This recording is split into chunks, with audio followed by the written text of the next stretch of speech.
Eksekutif Vice President Sekretaris Perusahaan Hutama Karya, Cahyo Purnomo mengatakan bahwa pemeliharaan ini terus dikebut agar segera selesai tepat waktu sebelum dimulainya momen mudik Lebaran 1445 Hijriah.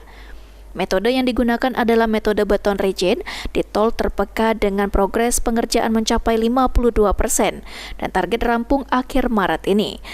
Sedangkan di tol Permai sendiri, berbagai pemeliharaan telah tuntas lebih awal dengan progres 100%.